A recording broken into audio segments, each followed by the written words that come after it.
Sports to the Bone family. Greetings, greetings, greetings. Thank you all for tuning in. Couple of things to talk about in this one. So we see where Afghanistan, they have appointed West Indies T20 great Dwayne Bravo. Yes, he will be a part of their unit in the capacity of bowling consultant. Yes, he will be a bowling consultant for them as they prepare for the World Cup and throughout the World Cup. Going to talk a little bit about that. Also, we're going to talk a little bit about Evin Lewis and Keemo Paul, because we're not sure what's going on, It's a couple days ago, I did a video talking about CWI and the fact that they are keeping us in the loop. We recently saw a video of Keemo Paul batting in the nets, looking good. And, we were hoping that we would have seen him in this upcoming series, but his name wasn't mentioned. Same thing with Evin Lewis. So we'll talk on that a little bit also. Let me know what you all think. If you have not yet subscribed, we're always asking you to subscribe if you want to get along with the movement, all right? So let's start off with Afghanistan now. We see where West Indies T20 legend Dwayne Bravo has been appointed as coach, bowling consultant, if you will, for the Afghanistan team as they go into the World Cup. I have always said it, that I think Dwayne Bravo is the greatest to have done it when it comes on to bowling in T20 cricket. The only other player that I would put close to him, would be Malinga from Sri Lanka. And to see that, we see a little trend going on, We see where teams, they have decided to pick up our winning players and our winning coach going into major tournaments, right? Looking to try and see what they can, how they can utilize them. Especially the players that they have decided to do some coaching. We see where franchise teams, Bravo, working with the Chennai Super Kings as bowling consultant, as bowling coach. We see Kieran Pollard working with Mumbai Indians. Now we see Bravo with Afghanistan. We see Pollard with England, and our winning T20 coach Phil Simmons, being appointed as specialist consultant or specialist coach for the team there, going into the for what is it again? Papua New Guinea, I think it is, going into the World Cup. So we see what's happening, my people. We definitely see what's happening. These guys, they have been there, they have done it, in terms of this, in terms of T20 cricket. The thing is, we have arguably the best T20 international captain, if you will. Especially when it comes on to World Cup. We have that one as our coach in Darren Sammy. So as much as always the knowledge is being spread around, the knowledge from the Caribbean, we still have a fountain of knowledge leading as our T20 head coach in Darren Sammy. But I just wanted to say that I am happy to see that the guys, they have retired, and they have retired from international cricket, and they are just going straight into helping to develop the game. You understand? Afghanistan, they don't need a lot of development. They are probably looking to cause some fuss. They are probably looking to cause some problems in this World Cup.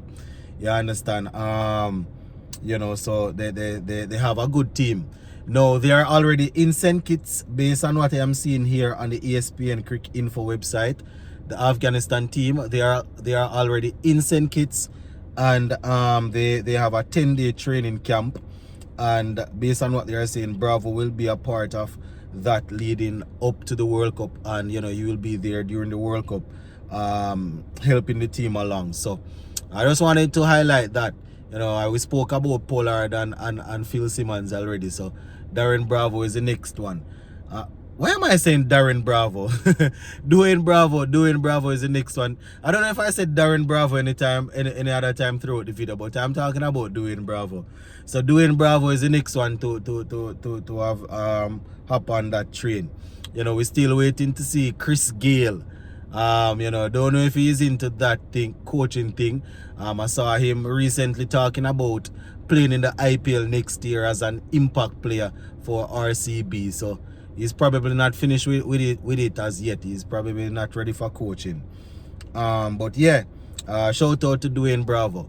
Alright, finally before we go, I just wanted to talk a little bit about Evin Lewis and Keemo Paul. I do not have any information outside of what I saw. You know, little video clips. I saw Evin Lewis you know, during the practice session. I saw Keemo Paul batting in the nets, looking good, hitting the ball real good. You understand? Didn't see a lot of Lewis. I just saw one little clip of him when they had like probably a 10-20 seconds reel on the West Indies Facebook page. I saw him playing a shot, so you know, that's how I knew that he was there. But it's really strange. It's really strange because they were looking for the best of the rest, and the fact that they have called him up, you know, I would assume that he's fit, and they were looking to see. But I don't know what happened in the training camp. You know, sometimes you have inter squad, you know, before you name an actual squad. Even though it's a second squad, sometimes you have intra-squad game, and you can look and see how a man look, and you say, why, you know, look like him at that stage where we want him right now. You understand? Same thing with Paul. I saw him batting, and you know, he actually played some T20 for us the other day, and he was bowling. And the fact that I saw him batting, and I was saying to myself that probably we are going to see him. You know, but I'm not saying that these two guys, we definitely need to see them to get them into the World Cup squad. I'm not saying that, because we have people there already to, you know, that would be playing the role that Keemo Paul would be playing. I have already stated the Evin Lewis situation. I said that, you know, we have guys that have been playing all year round, 2 years straight, and outperforming him, that would probably deserve that spot.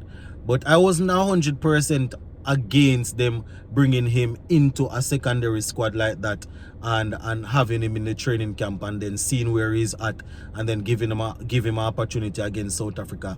I didn't have a problem with that, because I know how good he is when he's in form. You know, I would have had an issue if they just went straight ahead and named him in the actual World Cup squad that was named last week or a couple weeks ago.